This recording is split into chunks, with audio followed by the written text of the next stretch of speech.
you know why we love comic books? They tend to give us more alternate versions of the same character than any other medium out there, and to be completely honest with you guys, that's like their main selling point for us. The freedom that comics have to interpret and reinterpret a character in a million different ways is what makes them fascinating, and in the Invincible universe, we don't think there's a more fascinating reinterpretation of Mark Grayson than Mohawk Mark. This Fury Road retelling of what Mark Grayson could have ended up becoming has the most longevity in universe, so in this video, we'll be taking a look at his origins and how he ended up becoming a part of Angstrom Levy's crazy plans. So consider this your spoiler warning, because there will be a lot of those coming your way. Before we get into this explanation, we do have a very small request. If you like our content, please support us by subscribing to our channel. This is a small click for you, but for us, it means a lot. Thank you. Let's begin.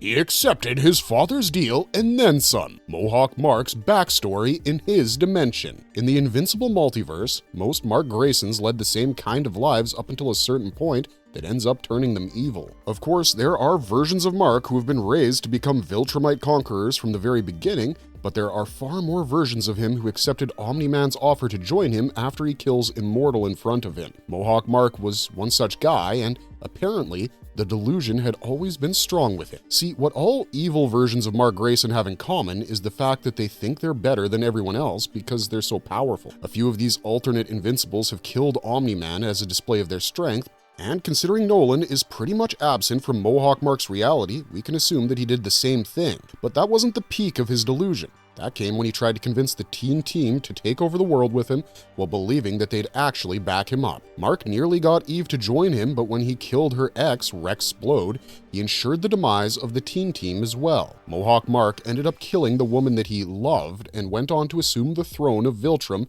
as the grandson of Argal. During his reign as Emperor, he turned Earth into the heart of the Empire, and the Pentagon became his base of operations. Several Viltrumite warships circled the planet's orbit at all times, and most purebred Viltrumites pledged their allegiance to it. This included Conquest, who is one of Mark's greatest adversaries in the main timeline. Mohawk Mark's rule over Earth turned it into a Mad Max-like dystopia, which is reflected in both his character design and the fact that he keeps several punkish lookalikes of Eve around him at all times. He's so twisted that he's trying to fill the gap of his loss with these women, and that's not all. Mohawk Mark's reign was so brutal that all of Earth's heroes and villains banded together to fight him, at least the ones that managed to escape his Viltrumites. He captured Monster Girl and forced her to use her powers so much that she was now an infant with no control over herself. Mohawk Mark turned her into one of his empire's strongest weapons because Amanda could now achieve a form so massive it scared Conquest, and that's an extremely hard thing to do. Mark's rule was also resisted by elements within his own species because it turns out that Thrag is a power-hungry brute in all universes. Mark's Viltrumites are fighting a war against the universe and rebels who joined up with Thrag's faction,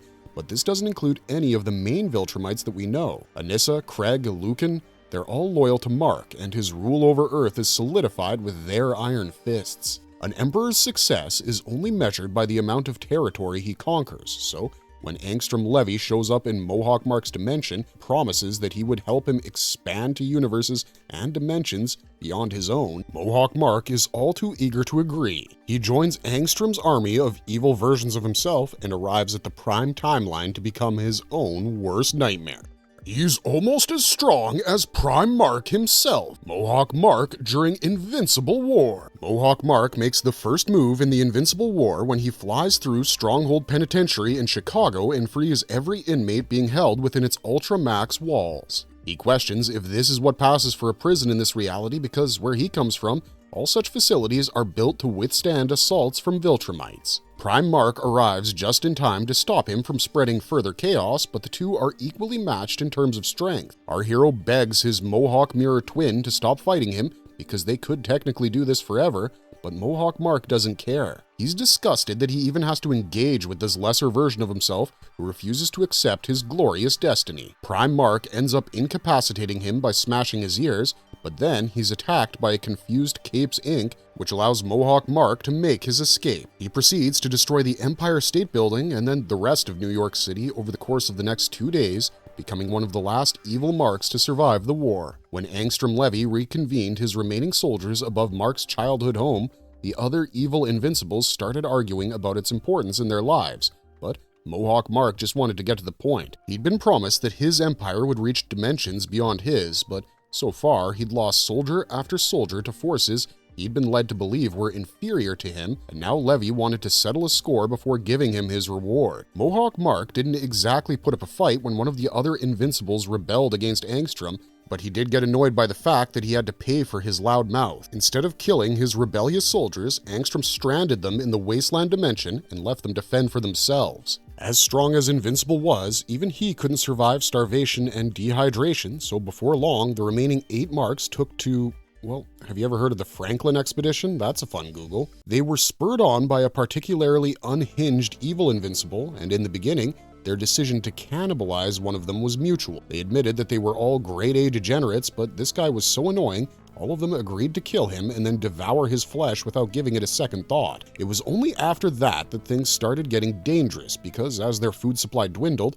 their bestial natures intensified, and soon it was every man for himself. Mohawk Mark admitted to himself that he was okay with killing and eating the first Mark, but every subsequent hunt left him feeling disgusted, and once he realized their leader had gone batshit crazy, he abandoned their camp and isolated himself in the desert. Mohawk Mark survived for several days by recycling his own body's water, and he didn't even have a still suit to do it with. After what we can only guess must have been weeks of running away from a lunatic cannibal, he gets hope in the form of Prime Mark, who gets stranded in the wasteland dimension by Angstrom once more, years after the Invincible War. Prime Mark is attacked by Cannibal Mark almost immediately upon arrival, but Mohawk Mark saves him and teams up with him despite seeing him as an inferior version of himself. He managed to hold out this long because he comes from a world that has been ravaged by multiple wars, but even he can't stay in a desert forever without losing his mind. He kept rambling about how he didn't want to become a cannibal to Prime Mark, and that the sinister one among them forced him to become this way.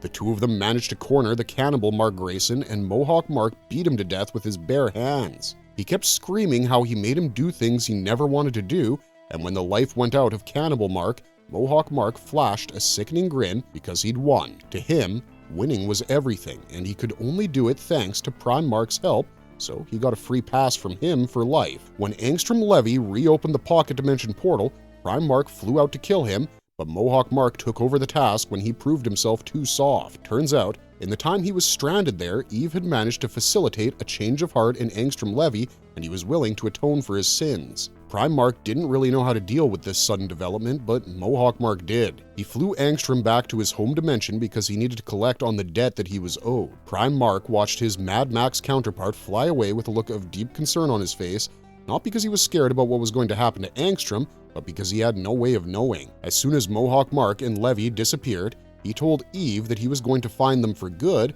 and he enlisted Robot's help for the same. They managed to crack the code for interdimensional travel a good while later, and Mark traveled with his good friend to this alternate world where he was Emperor. But once he got there, he had hoped that he would get to end Angstrom's life himself, but instead, what he learned was that he was truly a nice man. That's because what Mohawk Mark did to Angstrom Levy was worse than anything Mark imagined doing to him.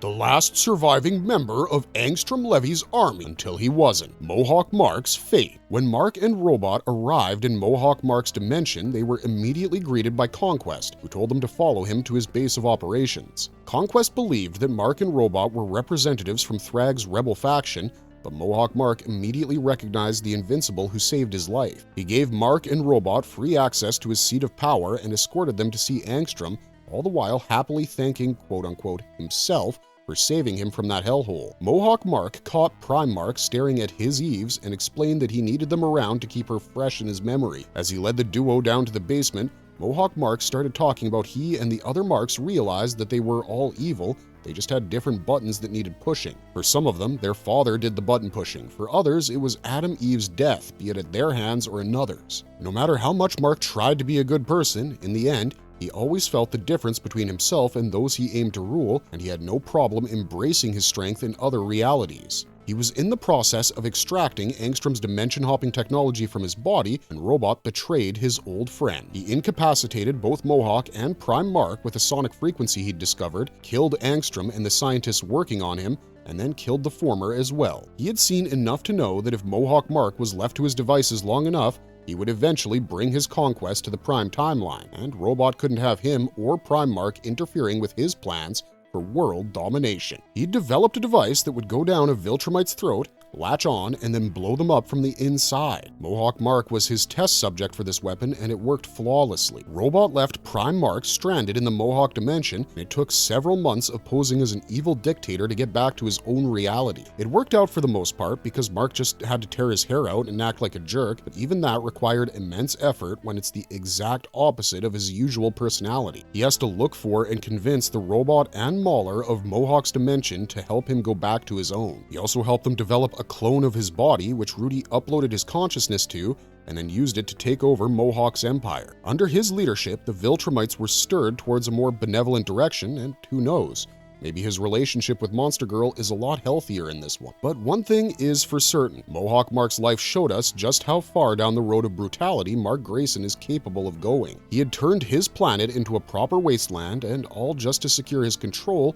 over a population that was too weak to fight back in any meaningful way. Even his thank you to Mark Prime came in the form of torturing their common enemy, and when he saw his counterparts squirming at the sight of all those rods in Angstrom's head, he knew Primero was still a goody two-shoes at heart. If he had actually managed to extract the dimension-hopping technology from Levy's mind, there's no guarantee he wouldn't have eventually conquered the Prime timeline. Mohawk Mark was one of the most extended looks we ever got on a Mark Grayson beyond the one we know, and we have no idea if glad is the word we want to use when it comes to his existence. It made us question everything we thought we knew about Invincible and then some. He feels like a teenager who never grew up in so many ways, and we can just imagine Oliver becoming someone like this had he never gotten the chance to mature off-planet. Mohawk Mark's legacy is being rehabilitated by a man Prime Mark used to call friend, but at least in the Mad Max dimension, Rudy never sold out his soul for power. Whether it sticks or not isn't something we find out, and we think we're okay with that. And speaking of finding things out, marvelous verdict! We're sorry to break it to you guys, but that's the end of this video. Mohawk Mark is an encapsulation of all the things Mark would become if arrogance and denial were his base personality traits. The Mohawk is a questionable fashion choice that we're not sure he personally rocks with, but everything else does fit. He's going to be one of the main alternate Invincibles to watch out for now that the Invincible War is in full effect in the show, so let us know your thoughts on his origins in the comments section down below. Don't forget to like, share, and subscribe for more Invincible content, and we'll see you guys in the next one. Until then, stay safe and don't make any enemies that can hop through dimensions if you're not ready to have your lives ruined by them. As always, if you liked our content, don't forget to leave a like and subscribe to us if you haven't already. Thanks for watching, stay safe out there, and have a marvelous day.